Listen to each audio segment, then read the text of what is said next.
Halloween Fright by Zanza Flux. Summary: Bendy has been living with Henry for a few months now, and he is experiencing the joys of Halloween for the first time. It was a nice night considering it was the end of October. The wind blew gently through the trees, causing the branches to cast claw-like shadows in the pale, full moonlight. On the streets below, children can be seen dressed as their favorite superhero, scary creature, or fairy tale princess. Their laughter could be heard echoing throughout the night. They run from house to house, filling their bags of all types of treats. Just one typical Halloween night. A small group approached the house that looks like any other house on the block. It had paper black cats, ghosts taped over the windows. There was even fake spider webs wrapped around the bushes and plastic fake spiders sprinkled throughout. The only light coming from the two jack-o'-lanterns with lit candles inside, sitting on the steps near the front door. They both had large eyes with jagged, wide grins. It was totally cheesy, just like every other house on the block. It still didn't deter the three younger members of the group, one boy and two girls, from running up to the steps and ringing the doorbell. The two older brothers hung back at the bottom of the steps. "Man, I don't believe this. We could be at Carolyn's party right now," one of the teens whined.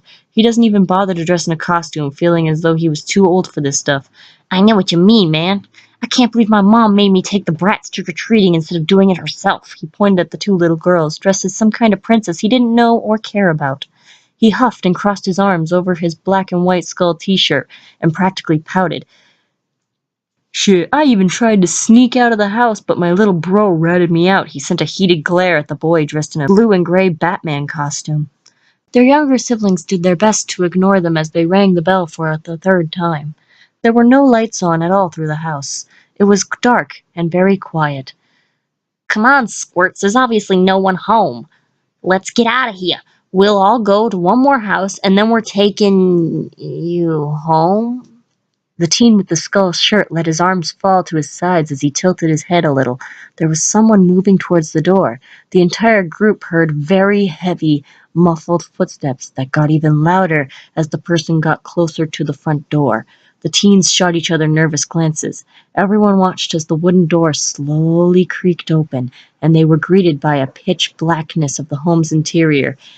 It was hard to see anything, but they could hear something shuffling in the doorway. There was a low, gurgling growl coming from the open doorway. It sounded like a dog trying to growl underwater, and it caused the teens' hairs to stand up on the backs of their necks. If this was a trick, it wasn't funny. All of a sudden, a huge, claw-like hand emerged from the darkness and gripped the sides of the door frame. Something big was pulling itself through the open doorway. It was then that the teens realized the reason they couldn't see inside the house was because the thing was blocking the doorway. A large head ducked under and out of the doorway as more of its body emerged from the house. The two teens took an involuntary step back. Whatever it was tall, really tall. It had two thick, curved horns sitting on top of its large head. There was a wide, fanged grin plastered on its face. They could see the pinprick light of one eye as it swiveled around to survey the entire group. The other side of its face looked like it melted before its eyes. It was wearing what looked like a ragged white bow tie that drooped down from its chest. It had long arms that seemed to thicken as it ended with clawed hands. One hand was flexed at the side while the other seemed to be holding something. Even though it was hunched over, it still loomed over the group. The younger children stood before him, watching as his head tilted to the side. He looked down at them with a mischievous glint in his eye. He reached down and gently nudged the younger kids to either side of him. When they cleared a path for him, he slowly made his way down the steps. His footfalls made a loud, wet, clopping sound, and by the time he made it down to the pavement, the two teens were shaking like a leaf. The large, inky black creature was standing no more than 2 feet away from both boys. It still towered over them. Neither boy could speak.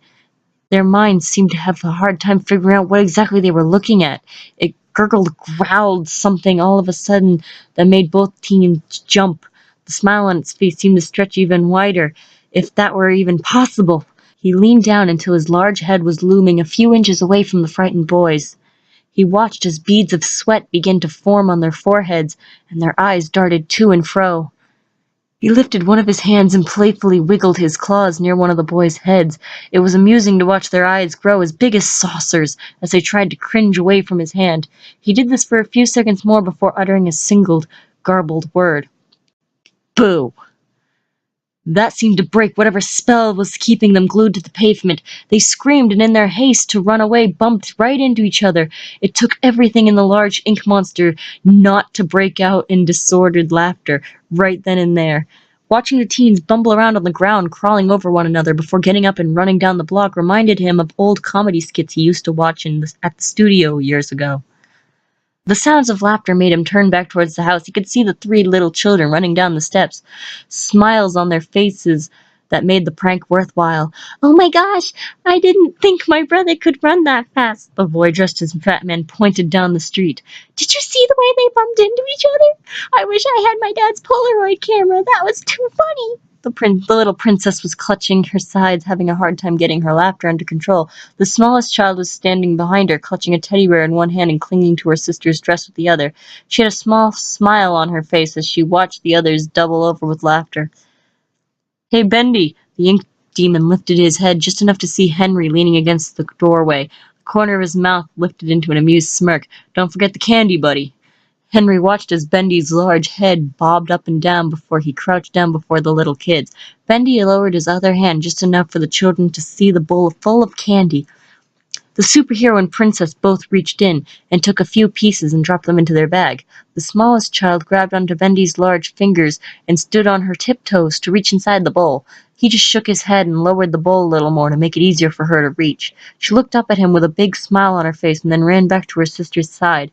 There was a chorus of thank yous directed towards Bendy and Henry. "Okay, kiddos, you better catch up to your brothers. Let's hope they didn't run all the way home." There was a snort and a bout of disordered laughter that came from Bendy. The kids began to laugh as well.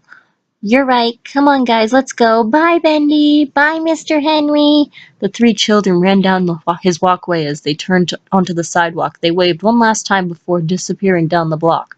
The large ink demon returned the gesture as Henry walked up next to him. He felt the man tap his arm to get his attention. "Hey, buddy, you enjoyed that, huh?" Henry's smirk grew a little wider. "Nice touch with the fangs and claws, by the way." Bendy looked down at his friend, his own grin turning a little sheepish before shrugging his shoulders. He lifted his hand and showed an inch of space between his thumb and index finger. The message was clear. "Maybe just a little bit." Henry chuckled before tilting his head towards the house. "Well, let's head back to the house so we can wait for the next group of trick-or-treaters." Bendy's head bobbed up and down. He followed the man back into the house. When Henry explained what Halloween was to the little tune, he thought he was pulling his leg. One night out of the year where you got to scare people in good fun and give out candy? It sounded too good to be true, especially the giving away candy part. It took a lot of convincing on Henry's part, and the promise of saving him a few pieces to get him on board with that. At the end of the day, he had to admit he hadn't had that much fun in a long time.